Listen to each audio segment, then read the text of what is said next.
So enough of OPA business. Let's talk about our guest today, Robin Pierce. Robin is a brilliant painter known for her paintings of contemporary scenes. Um, has won honors with many major art associations, the OPA, the American Impressionist Society, NOAPS. She has also burnished her reputation as a gifted teacher. And I know you offer oil painting classes and mentorships in person and online, Robin. So I feel we are very privileged to have you do a lunch and learn demonstration for us today. I know that you're coming to us from your studio just outside Austin, Texas. Now, I know you were a founding member of Plein Air Austin, so you are clearly plugged into the art scene there. So my question, Robin, is Austin just a hotbed for brilliant plein air and impressionistic painting? Could we all be paying more attention to your city? Oh, I like that. Yes, yes, you should. We need more attention on the Austin art scene, I think, too. It's there are a lot of really gifted artists here, internationally known artists too, and a few great teachers and sort of schools here too now. And we do plein air year round, which is great. We start early in the mornings, of course, in the summer, and or do cooler evenings, or go to like Barton Springs where we can dip in the pool afterwards or something. Nice. Um, yeah. Well, thanks, Robin. I'm looking forward to your presentation today because I think this is a particularly interesting subject. I think that all of us artists use photographs to some degree or another, and I know, um, but how much we are depending on them and what information we should be drawing from them, I think is always problematic. I think you'll be providing some good insights into that by discussing how to use bad photographs, as you call them, because I think bad photographs force you to draw from them only that information for which photographs are useful without overly depending on them. Anyway, I am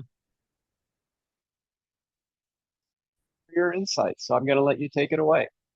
Okay. Well, thank you. And thanks so much for, inviting me to do this as well. It's a great opportunity and I'm excited to share what I do and kind of my process and how I work. And yeah, like I like what you said there about, we're using photos really for just what they should be used for, which is basically, capturing like action or a moment or a location you cannot stop and paint or sketch and using them for like drawing, basically only getting scale and things like that, but relying on them for color and accuracy like that, and even perspective and things, you get into a danger zone there. So I actually tend to prefer painting from what I would say are bad photographs, because I feel more free then to make up my own color schemes or to enhance things, and to paint a little bit more impressionistically, um, with the color choices. And so I do have a little presentation. We'll start with that. Um, and There it is. Okay. And hit the slideshow. There we go. All right. So painting beyond the photo. Um, so we'll just jump right in with some of these problems of using photographs. And I traditionally, years ago carried around a big old DSLR kind of, and, would snap things. And now it's so convenient because we all basically have a camera with us all the time. And it's subtle and easy and um, quick to be able to capture things. But, the problems with using photos for one thing is that it flattens things. Our lenses change shape and they are very rapid to change focus. And so our eyes just can see and capture things and dimension so much better. And we have like two photoreceptors and the camera has just the one, unless people add filters. Um, and then, of course, cameras generally will see everything in a real sharp focus from near ground to far distance, which can really get you into a trap if you're painting in too much detail and you have detail throughout the entire painting. Um, I think that it doesn't give people's eyes a place to rest. You want to have a sense of depth and distance, but if everything is developed to the same level of completion and fine detail, I think that as far as an impressionist goes would be a problem. um, and then the camera, of course, is uniformly sensitive to light, which becomes problematic when you're shooting on a bright sunny day and you have strong shadows. Um, but I have there's a workaround there as well. Um, and of course, we see in the three dimensions and we can see form, and more subtle shadow shifts and things than the camera can pick up. And of course, distortion, perspective is often gets distorted a lot. And you'll see like buildings that are leaning inward or telephone poles, say, that should be kind of in a straight line or start to have this divergence and stuff. So those are just some of the problems. And some say like with distortion of perspective or something, maybe you could even use those to your advantage as well. Um, really lean into that and distort things if you wanted. But this is an example of like kind of how the photograph or camera can kind of pick, depending on where you focus it or aim. On the left, if I aimed into the light area of the sidewalk, I could see some color in that, or at least, the shapes and the definition of those pavers, and you get a sky color there. But everything else that's all in these even middle values and shadows is like completely lost in the dark. And so there's just, you could paint that and have it very chiaroscuro, but I don't think it would be very interesting because in this case too, the lights are really not that interesting. The interest is in the shadowy shapes and those middle values, which now on the right picture, I have aimed the camera in to focus in those shadow shapes. So now we see, the lighter shadow, the transparency of that, the colors underneath the storefront, and we're seeing, tree color and even building colors across the street. But now the sidewalk is completely burned out and blurred out or washed out, and then the sky as well has no color in it. Um, so those are kind of the problems, and that's one way to compensate, to take a burst, say, or several different exposures, to remind yourself, in both. And you kind of have to work off both ideas then to develop a painting that's, I think, has a bit more interest in it. Now, the good things about painting from photos, what I like, of course, are the freedom.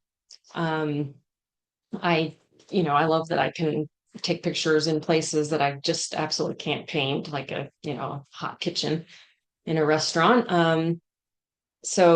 And I can paint those anywhere too. And also interpretation is, again, I like to take my own color palette and bring that to the paintings, and then reinterpretation through different cropping, different color plans or something. I can paint the same scene multiple times, in multiple ways. I think it's just, for me, is a great way to kind of play and have a little fun. And I think therefore then pushes me to become a better painter, just because I'm willing to try things. And, if I've already done it kind of representationally, um, maybe I want to try it again and do it in like purple and yellow, or something unusual or some different thing. So it gets you, helps me loosen up to play a little more with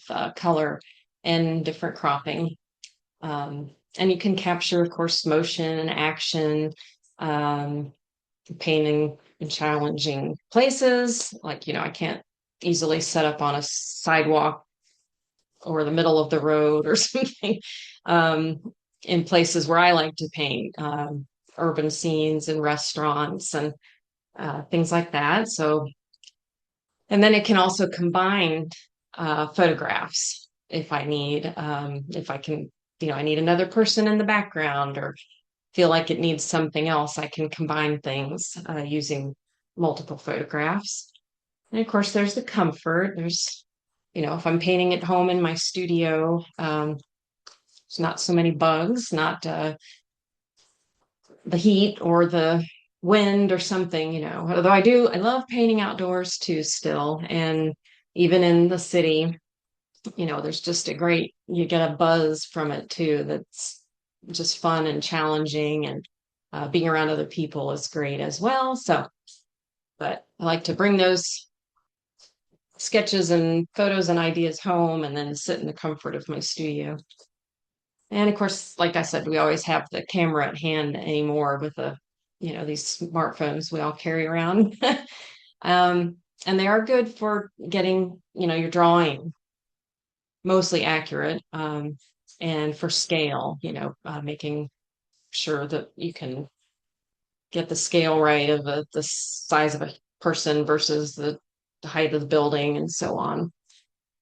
Um, and we want to be accurate, but not literal. Try to remember that in my head. Um, so these were just real quick to these. I'm always fascinated by the early photographs and the early use of them. And of course, artists like Degas and um, others, saw the use or the benefit of having this new technology right away. Um, Not only did it give them a chance to get these reference photos as well that would have been harder to draw from life. I think it also, this last line I thought was kind of it came out of a show I was watching on Leonardo da Vinci. And way back then, even he was talking about probably like some of the creative uses of technology and ideas that, he was coming up with and envisioning and trying to remember were there actually, I know they had those, what do they call them? My brain is, the, the mirrored kind of reflecting things anyway. But as he says, or they quoted him as saying in this show, they emancipated the visual artist actually from their role as, artisans who were maybe just doing portraits of societal people or doing narrative paintings kind of things, but it elevated them into being able to become seers and philosophers, and I think a little bit more expressive of their artistic vision instead of having to work as so that was going to give them the opportunity.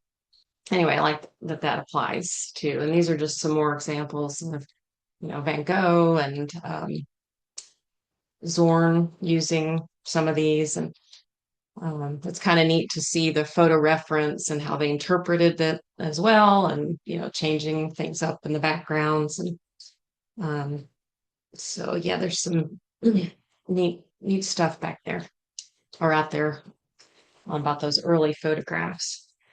So this my process then.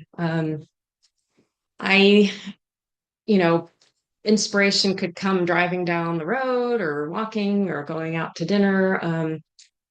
And using photographs is a way to capture those moments and when I can't stop and to, remember things then. Um, what I tend to do is look through my thumbnails in either on the phone or in my computer. I keep things in folders and files based on, um, you know, beach, city, horses, things like that.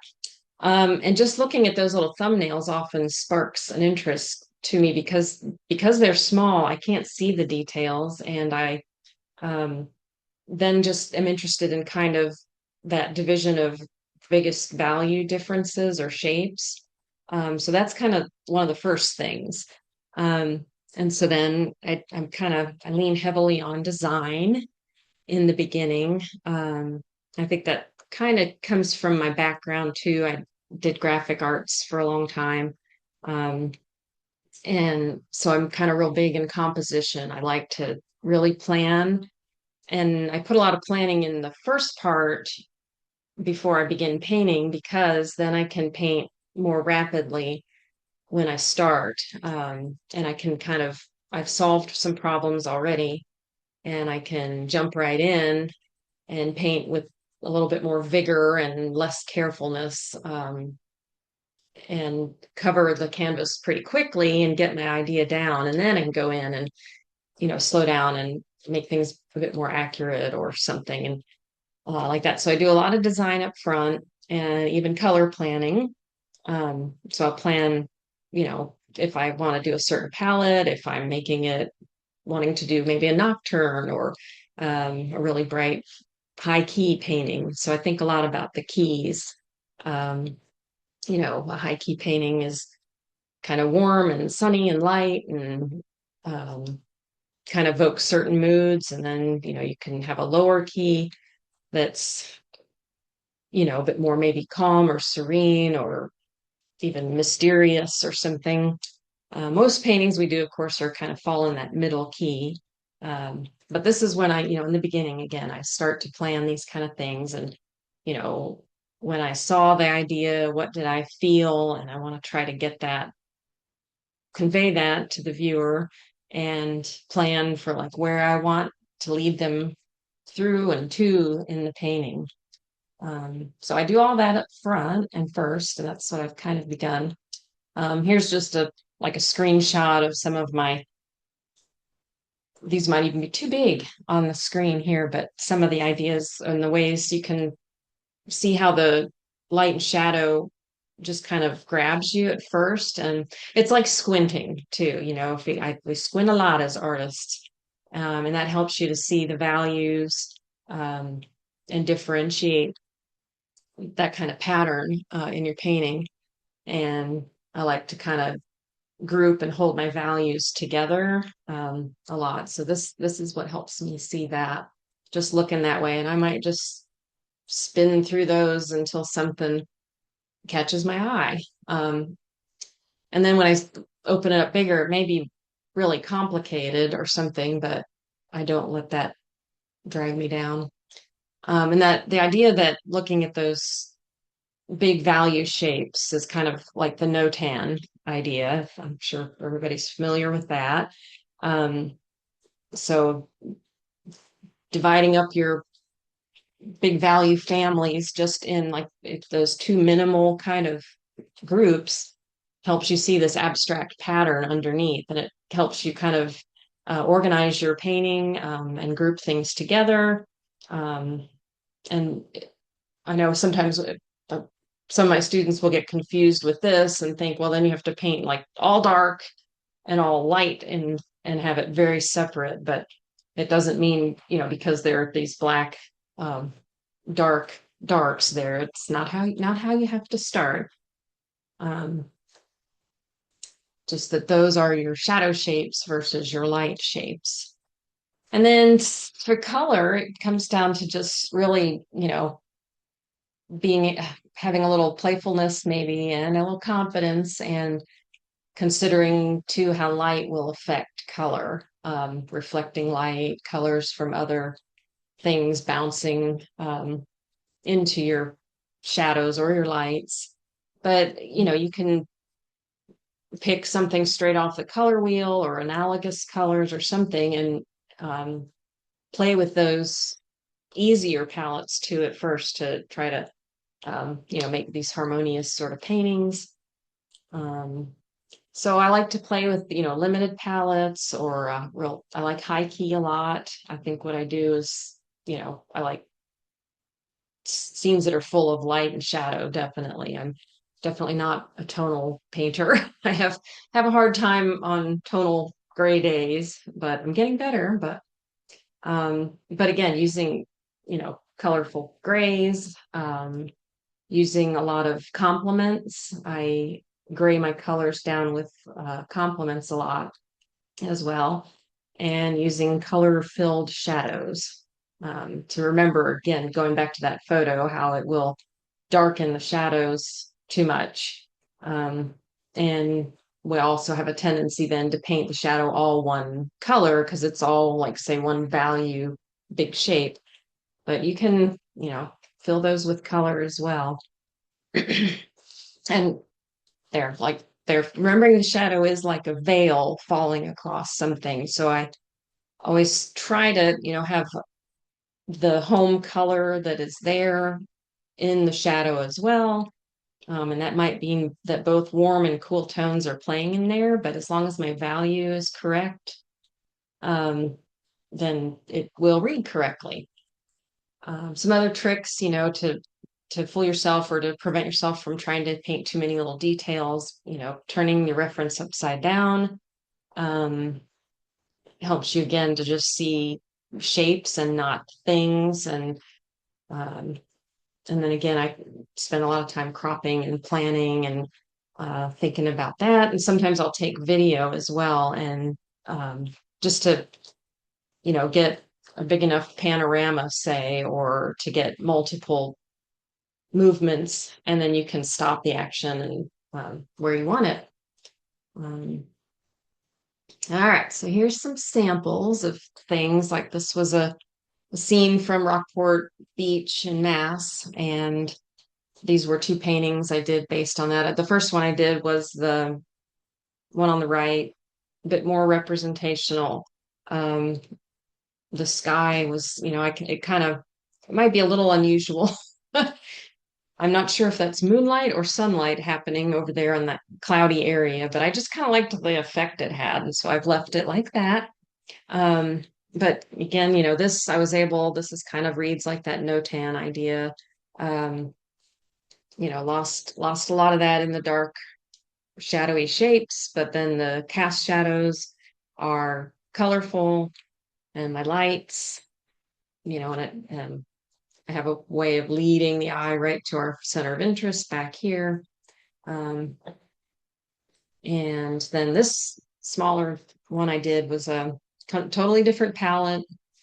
Um, again, maybe not the most realistic sun situation, but this was a demo I did based on that as well, and that reference photo and playing with the ideas of just a whole different palette and a warm palette at that. Even my cools have a lot of warmth in them. Um, and this was one from south of France 2 years ago when I went anyway, that there was this light. I remembered it because it was evening light coming in from the harbor there. And so when I came back to do the painting of this idea, um, it felt too cool to me. So I kind of really pumped up the warmth in this too. And as I painted, I, was painting those shadowy people back here on the distant on the right too. I know I remember having them kind of purpley blues, and I was like, no, this needs to be warm. And I warmed up the greens and cast this warm light, and the shadows are warm, so it kind of all has definitely a bit warmer feel than this the cool photo reference. This is a quickie little, shot I take as I went into a restaurant, and you could see down the line in the kitchen, and um, guy got in the way. But so just through editing and planning, I, cropped out stuff on the right that's not necessary and changed, removed the guy and kind of had to play with inventing the figure a bit differently and stuff. And one thing I like about oil paint a lot, this is this area where it's really light in the center of the heat or the fire there. I just wiped that out, and that's just one of those great things I love about oil painting is, you can paint really thinly and have washes. You can, build up to very thick textures. You can stain your canvas with it and you can wipe out. So that's just, my favorite stuff. And this was also a demo I had done for a class. So, and again, playing with the light and shadows, warming things up quite a bit. And playing with backlighting is one of my favorite types of lighting. I often paint looking into the sun, which is probably not good for my eyes, but so that's definitely warmed up a lot in the lights. And have a lot of different interests in the shadows and losing things in the left side where, I don't want to get into all the details and even just silhouetting the people. And a beach scene that, again, I've warmed up a lot. Figures were just kind of silhouettes, and I edited some of that and added to sky because the sky was obviously really uninteresting that day. These were some I took at a dude ranch. Actually, these were photos I found that my daughter had taken with like one of those little tiny Disney princess cameras. Um, but I kind of really found these were some of the first I really began to play with color just because they were so washed out and uninteresting. So that's, and one of them I had done too was a bit more realism color, I would say, dusty grays and browns and stuff. And then this one, I went back and played with these warm color. Whoops, warmth. Let's go backwards, I hope. Nope. Oh, man. There we go. There we go. Okay. So these were a few more shots and just some other my interpretations. Um, and so and this gets into also the idea of combining photos.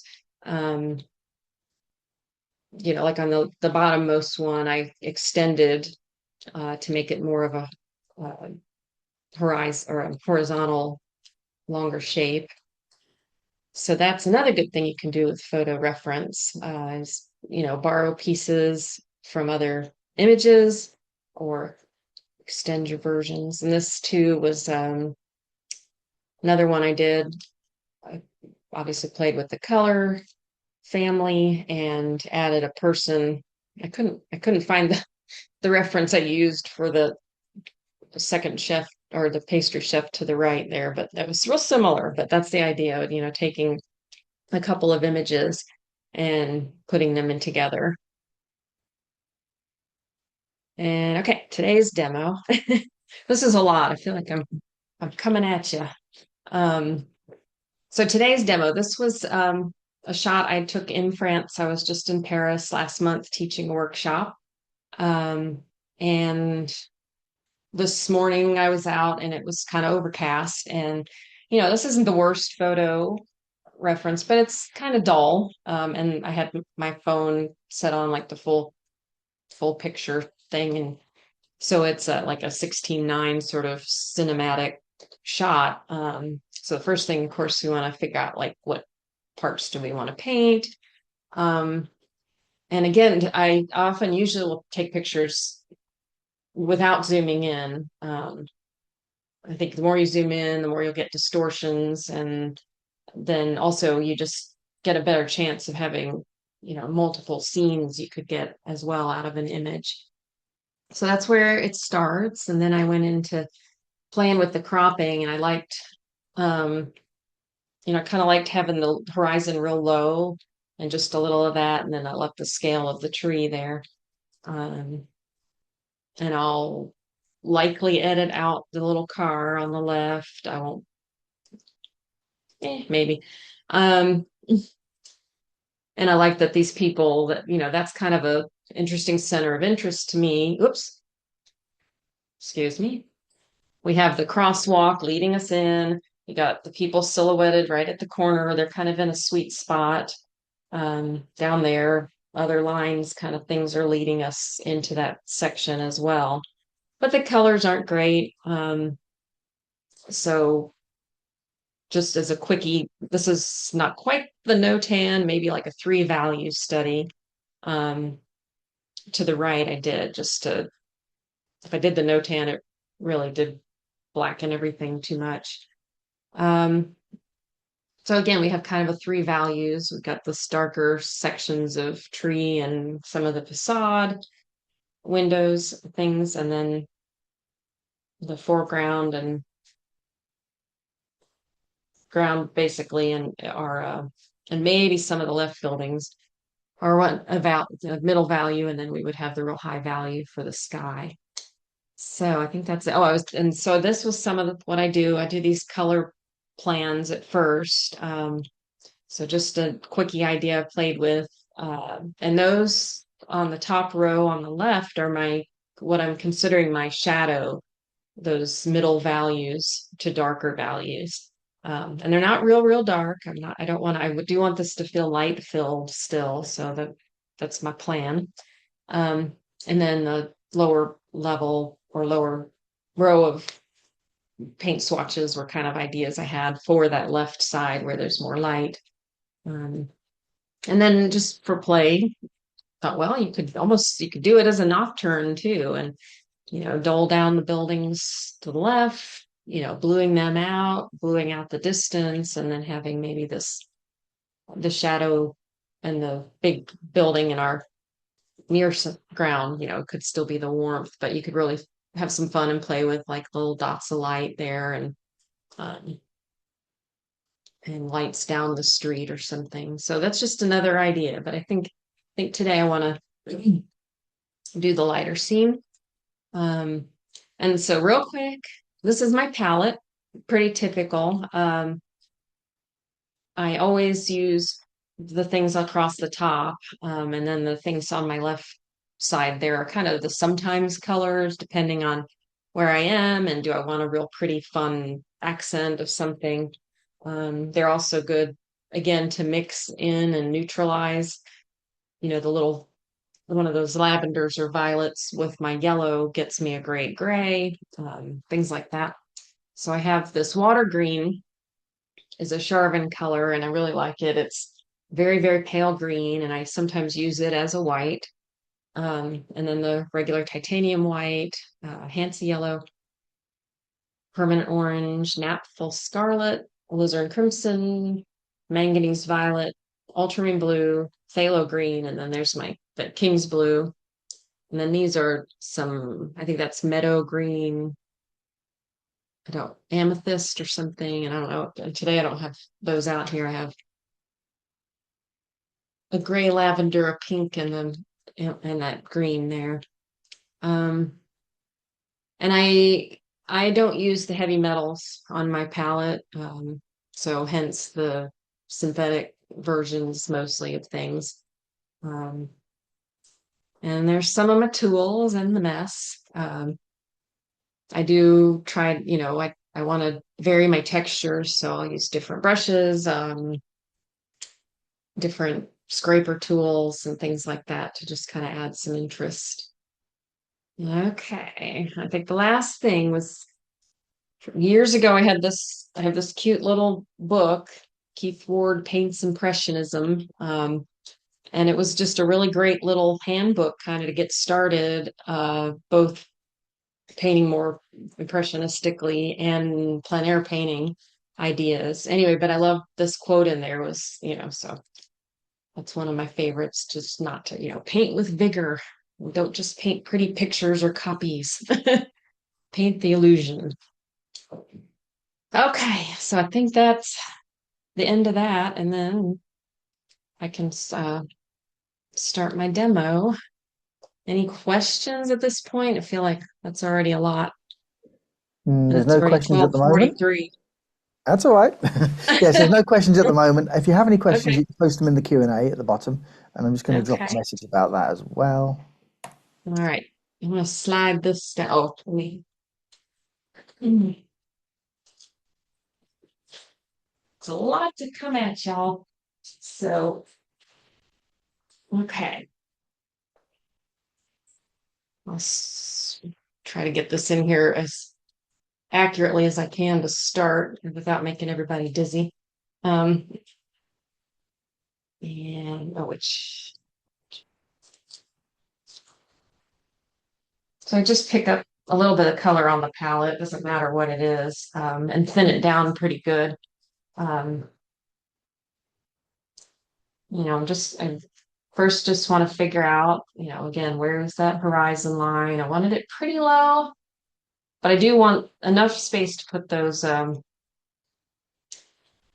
of that crosswalk in there because it helps. I don't know, it's kind of a neat lead in. All right, so that's my horizon. And I liked kind of the division of shapes. So I just always do this in the beginning, make a mark here and there just to kind of gauge where things are going to fall. Um,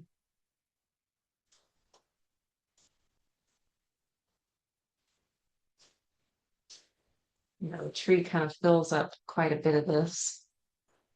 And like I said, this isn't a really horrible photo reference, but it's kind of dull. The day was dull, the light was pretty flat.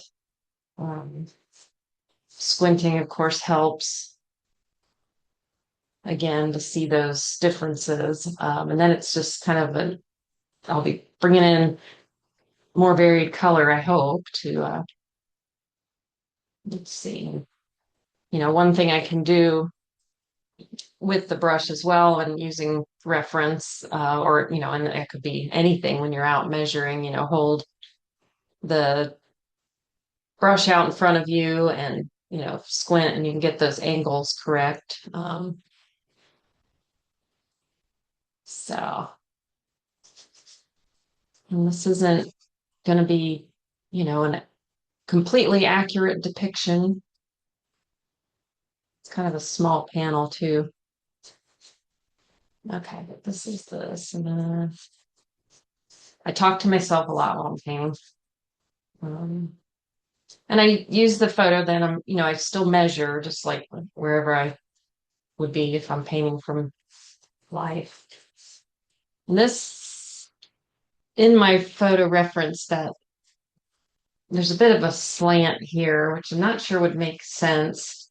So I might straighten and flatten these windows here and just have them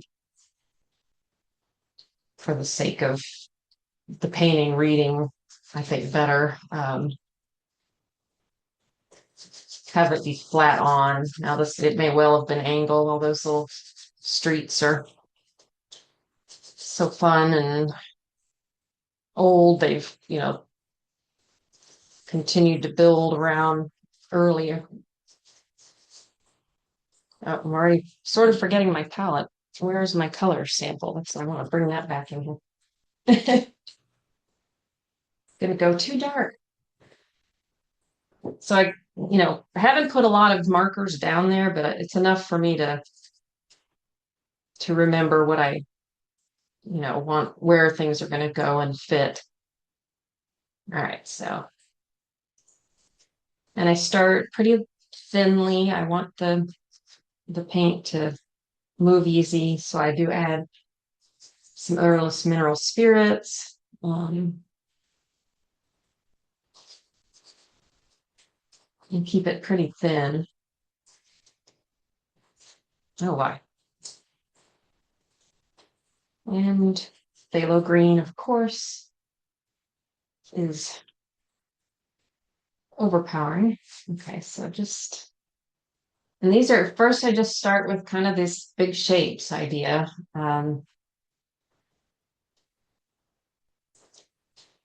For sort of big flat shapes, the details come later. And if I start with enough kind of looseness, I feel like I can add variety, or I can get the variety in and those looser impressionist strokes and color that's not too over mixed. I can get that in at the beginning easily. It's harder to go back and add those kind of marks and things. So I could start looser and then, okay, that's about the value I think I want in here.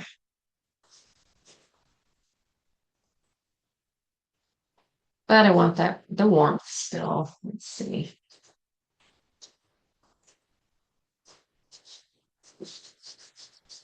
Bob, And we have this a is all. question that might be pertinent just at this point, Uh-huh. while you're in this early stage. Catherine asks, how do you know when and how much to correct a photo for distortion? Well, I think one thing is to, be aware of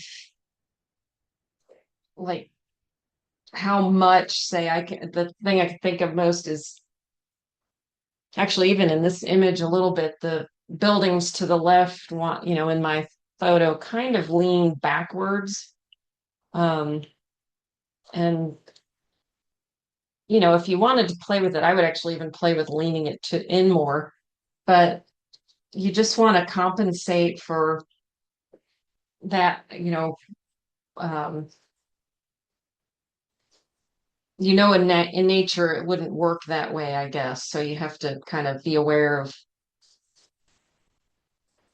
what would look correct or would not. And then there's some artists I know that, really play with that idea and lean into it. And even Degas did some really interesting forced perspective things where he, really played with that and pushed things. So really it's, artistic license, whatever you want it to, whatever you're leaning into, if you could exaggerate it more, if that is something that you like. I don't know if that's helpful at all.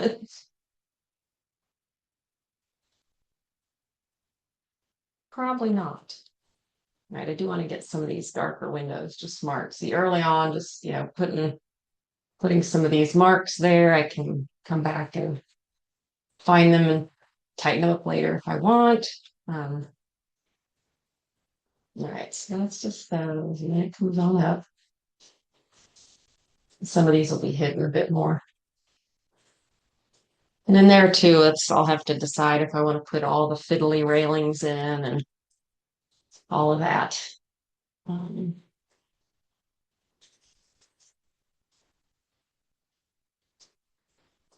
I love these trees there that have such interesting bark. Um, I remember some of them have like green on them. I just, you know, take the brush. I try not to overmix my paint on the palette so I can, pick up some of the varied colors from the start, like I said again. And okay, just drop some of these in here. Gets a little grayer at the top. I'm seeing grayer and greener maybe.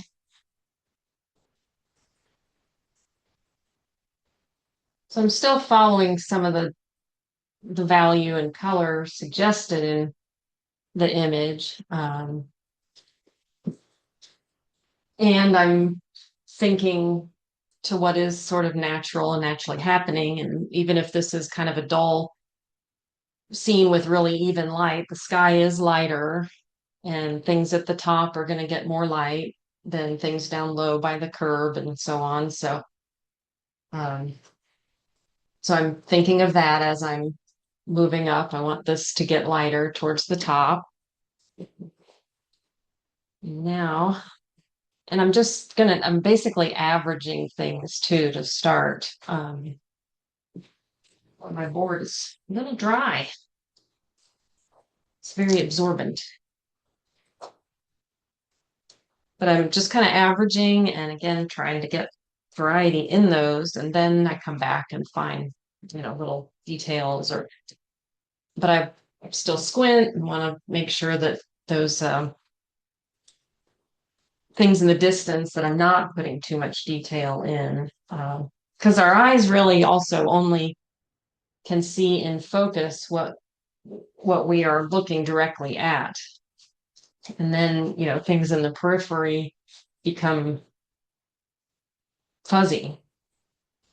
So that's what I want to, if this is my center of interest, I'll add a bit more details. It'd be fun to put, the little lettering over the awning, maybe some signage, get the lamp post, little people down there and stuff. But the rest is going to be left pretty much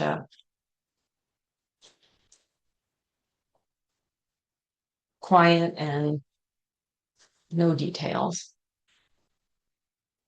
I like that there was a lot of light down there low too. It just does seem to have a glow happening down street. And some of these little, marks that come out too when you have an overmixed on the palette kind of make nice happy accidents as Bob Ross would say, right?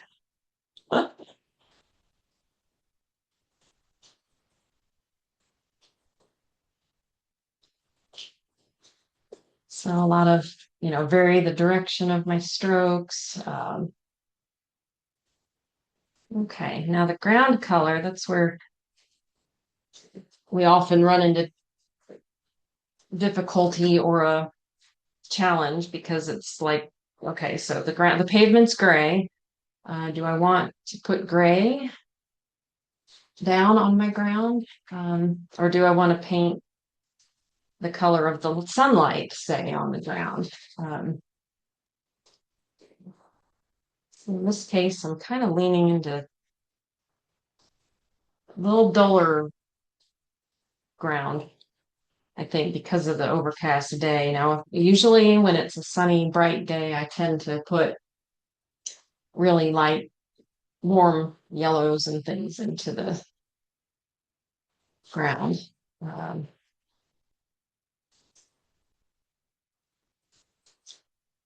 and I want to, yeah, I think bring it into more purpley blues, like I did in my little sample there. I liked the palette with that purpley blue, the reds, and then all of that complementing the yellows that are happening in there. All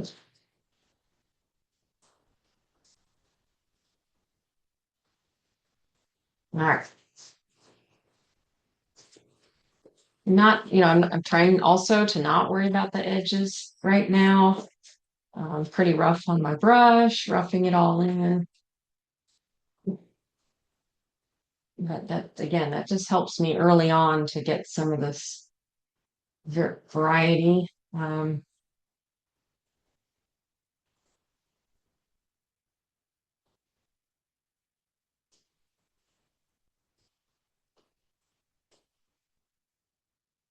see. Oh, this could have a bit more, well, trying to get the value I want in this, but without, there we go. Okay, I need a bit more paint on the brush. So, Robin, we're coming up to the hour, but we're going to carry on. But just for Okay. anybody that needs to leave us at this moment, on Sunday you'll receive an email to watch this again, so you can watch up to now and where we get to, because we'll stay with this for a little while longer. So there'll be an email on Sunday. Keep a watch out for it. I think the slides went on too long. I didn't mean to let that happen. But hopefully you can stick it out a little longer if I can get at least cover my board. Um, and then I'll share the final painting with y'all as well. Yeah, I don't know if that could go out on Sunday or not, but I could post it, of course, on my website or social media. Or you can contact me directly if you like. So again, big shapes. This is just a big open leafy tree. So, Robin, if people want to learn from you in terms of, because obviously we had some interest from people on with this topic. Do you teach this topic in another way? Is there other stuff that you teach? Is it online, in person? I do, of course, I do workshops and we do generally indoor painting and paint from photo reference. So this is all covered in those, and I've got uh, two scheduled in Texas next, well, March and then June, a couple different places. And then I do like a whole course for this online, and I'll probably be doing that again with Penn Studio School this coming next fall. Basically, I think it's time to bring this course back out. I had, and it goes into all kinds of fun stuff about this topic and how to free yourself up a bit and um, paint a little bit more expressively and stuff too. So yeah, a couple of options. Just the good old workhorse brush here right now, the filbert, which actually I've roughed up so much it has a little bit of a point, but that's playing in my favor to kind of just capture some of these branches. And then so I've started basically with my middle values in here, and I do now need some of the darker accents because this is dark under here. So I always want to leave myself room for those, a light, real light and um, a dark shadow shapes as well. That's a little hard edged. And soften those. Oh, I want to gesture in the people here as well. So this is not, much different from how I would approach it from life to outdoors.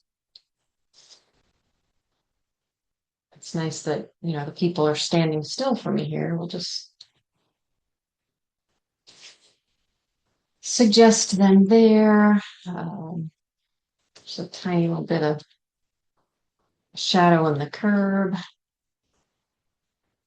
So again, I'm already starting to, I guess because I'm rushing a bit, I'm getting ahead of myself and putting in little details and marks. Might have them a little big, but it's easier to exaggerate things.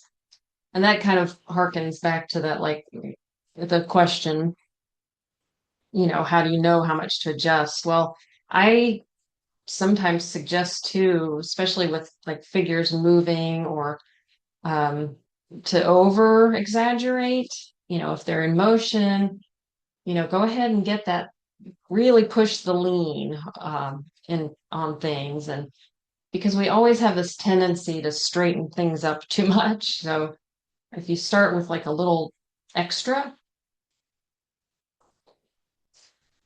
you get, eventually you start to straighten it. And these are a little large, but as I come in with the background colors around them as well, that'll tone down a bit. Or I can, bring them back into a little scale. This is kind of a funny edge of that awning. And I liken the painting a lot. The more paint I get on, the more I feel like it's almost, I can sculpt with it a bit, which is another thing I love about painting with oils and painting a la prima or wet on wet. Let's see. So I got to get my sky in. Um, and then I would decide, how much I want to put over here and details of things, like windows and storefronts the, and most importantly though, I want to keep the lights over here on the side. Oops, it's too yellow though. I still want the yellow over there to be more of a buttery um, color. And there's kind of a nice light in there. So I'm using a lot of white. There we go. Get a little bit more light in that.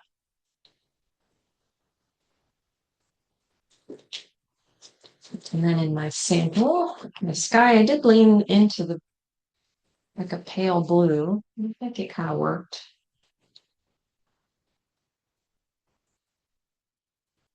It's white in the photo, of course, so.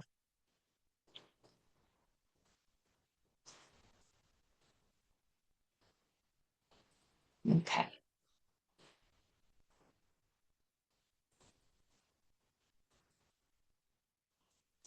Get enough paint on, load it up.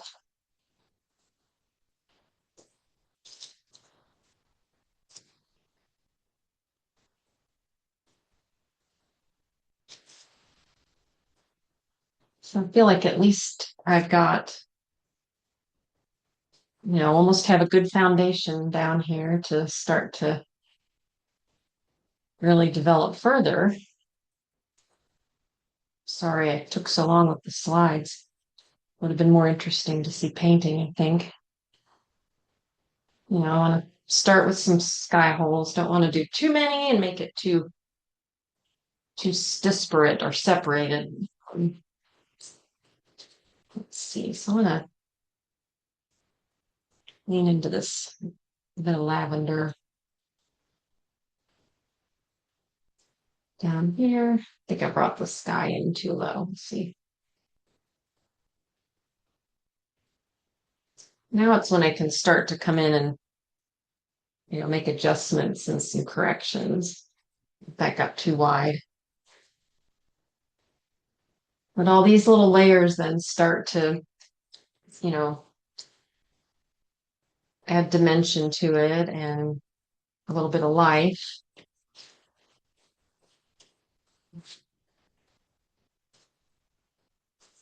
Let's see. So we did have, there's some lines too in this crosswalk here.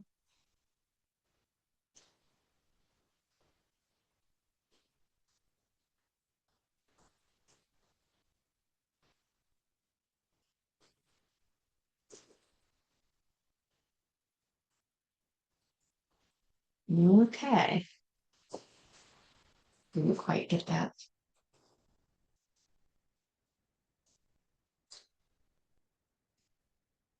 And I've got this sort of acidic type of green, and I do want to echo that. Maybe some of it has to come down here. There are some pots down here. So I like to always just make sure that the color families work, and that colors are repeated in some way, either dulled down a bit. Um, but echo so that, your eye keeps kind of moving around. Okay, so that's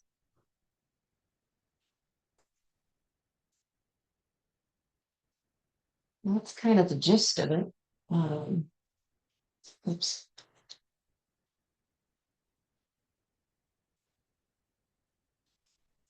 Now it's just little marks here and there. Try to develop more interest.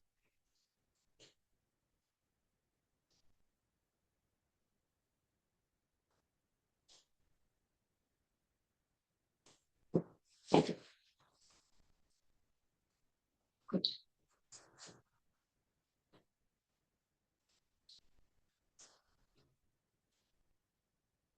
Get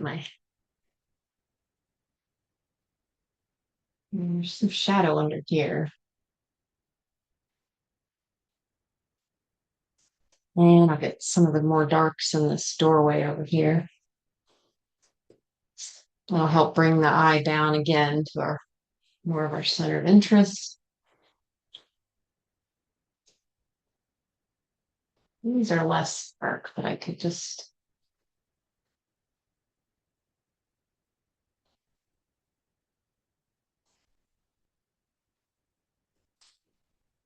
a little twist to the brush here and there, let it do the work for me.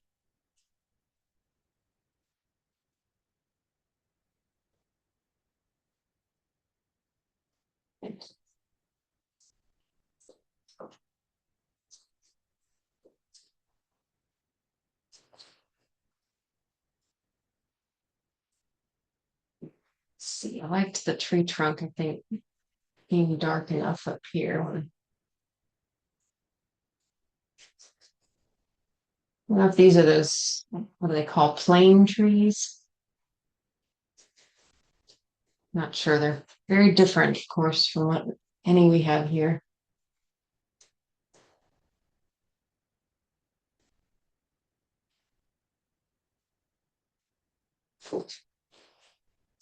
And it would kind of would be interesting if there was another that tree down the street, maybe low somewhere in there.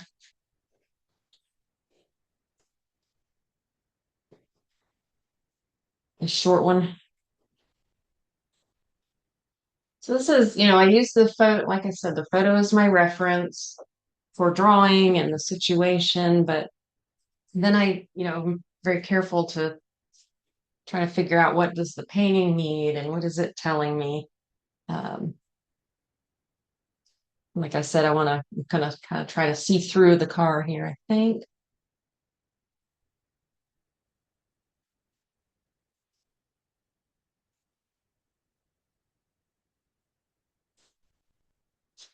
And these are some darker windows and stuff under here, but I don't want them as dark, of course, as the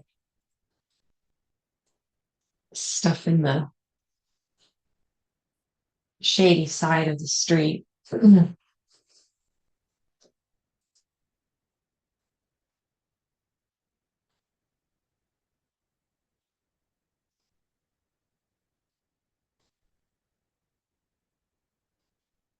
Lots of little awnings. Getting way ahead of myself. Like,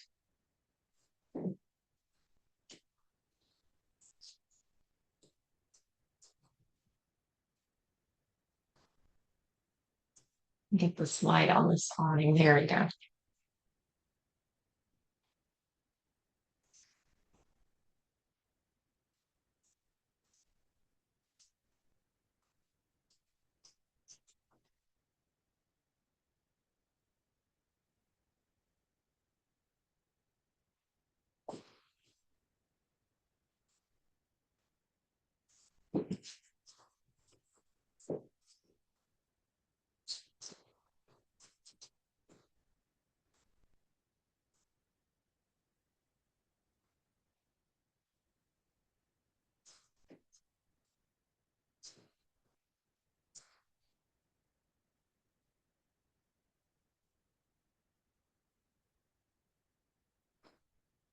Just little things that start to add to it.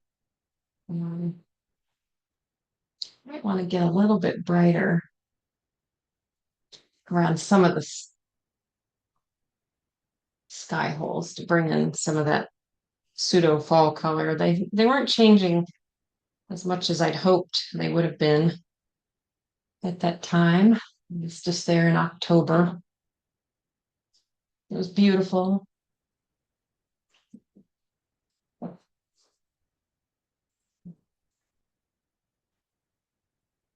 Okay, well,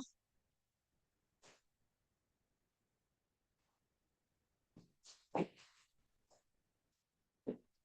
know there's a lot of empty spaces right now, and that's the other thing too, when I begin, I try to leave myself room. I don't paint up to every edge and finish everything real perfectly so that I can come in and make adjustments and um, add, half tones, say, between things, suggest, how part of the fun for me is how simply can I say something, I guess, and yet have it read accurately, or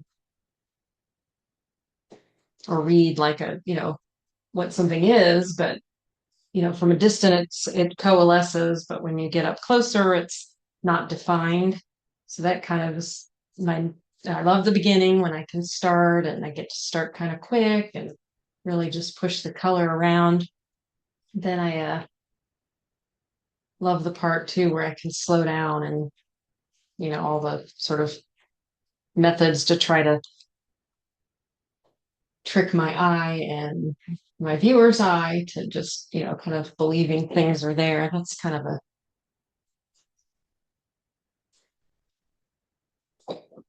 little dark hole, but let's see. There's some light down in this area, but I don't know if I want to bring light into that or not. So, Robin, we have about another 5 minutes, maybe. Is there Yeah. any chance we could just quickly swivel that webcam around to look at your monitor so Yeah. we can see the reference image, and then we can come Okay. back Okay. and then Let's see. just do a little bit more. Hopefully that will, yeah, there's the image. Infinity. Yep. Infinite version. So yeah, I'm just trying to hold the values. Actually, well, on the monitor it looks a little lighter on that than it. But I want, I know it's shadowy, and I do want it to be shadowy, but I do like that there's color and life and light in it. So So we have a couple of other questions. Just a quick one from Barbara. What size is that panel, and what is the surface that you're painting on today? this is a 12 by 12, um, and it is, I believe it's one I painted over recently. Was it New Traditions? They're older. I think I'm not sure they're around anymore. It's a CL66, so it is a linen um, linen can or on a gator foam actually. And I like a real smooth surface. I usually use a gesso or a linen gesso board or a linen surface. And I like again that you know just to I love that you can wipe back easily. You can um, just have things be stained. Uh,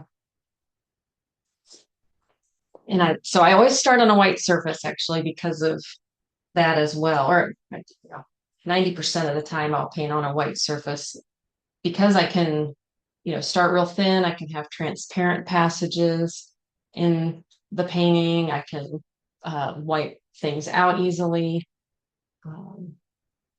So there are some lights in the windows here, maybe. So this is all just basically when I start in this example, I'm just making all these notes and place markers for things. And then I would further develop them and come back to them once I slow down.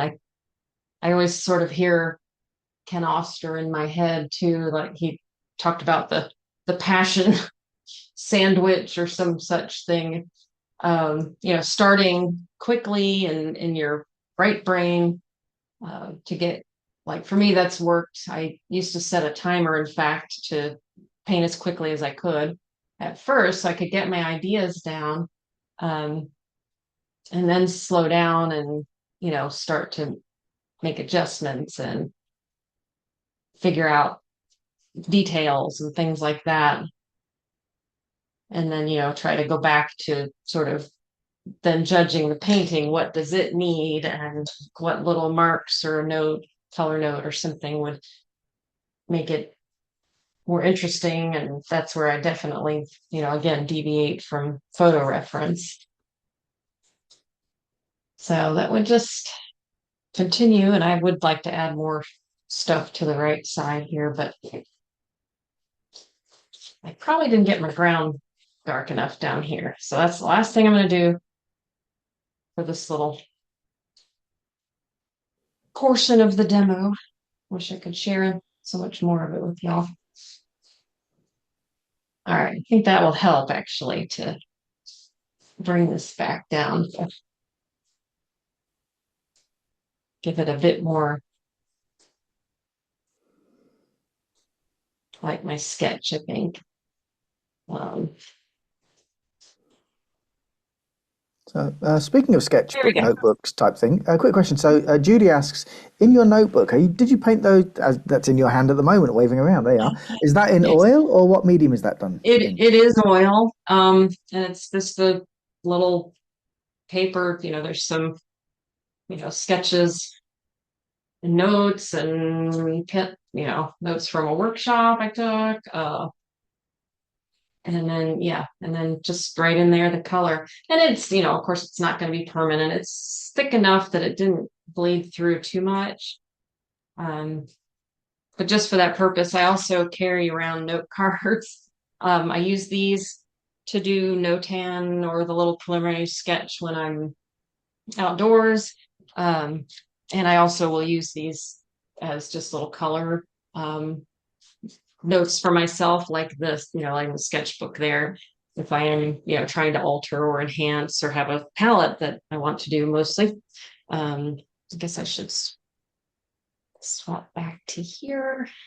There I am. Hey, Robin, thanks. It's been fun to see your very Appreciate broad, simple, impressionistic approach, how nothing is too fussed over. You get it very simply and quickly, and how you used your photo in combination with the color study, which to me it appears you got pretty much all your colors and values from that rather than the photo. Is that correct? Yeah. Yes. Yeah. I had to keep reminding myself. Sometimes it's a brain puzzle. Like I started to go in with, too much of blue purple kind of shadows, and where I had it previously, I wanted even that got all, it might need it dark. I don't know. I might wipe that back some, but we'll see. So you may have addressed this. I may have missed it. Did you do that color study on site, or was that from your No, that from your was from imagination looking, yeah, just yeah, from based my on your imagination, deciding base? what I wanted to do. And like I also had done this little one that, maybe I could do a night scene, just the idea of, Right. what colors are going to work together. So Um, really based on your long experience working plein air and, yeah, and developing a real sense for color. But that's great. well, thank you. Um, anyway, amazing how much you accomplished in this little amount of time that you had, and how much you covered. And it's been a lot of fun. I really appreciate it. Well, It's thank you. been I'm great. really happy to have been here and got to share all this with everybody, and hopefully And it and inspires them to get out some pictures and just play, pick a palette and run with it. thank you, Robin. Just remind everybody all the links to to her website, workshops, all that, and a link to the replay of this lunch and learn. I think that comes up. We send that out on Sundays, so you'll be Great. getting it. Once again, Robin, thank you everyone for joining us, and until we see you 2 weeks from now, happy Thanksgiving and happy painting. Thank you. Happy Thanksgiving.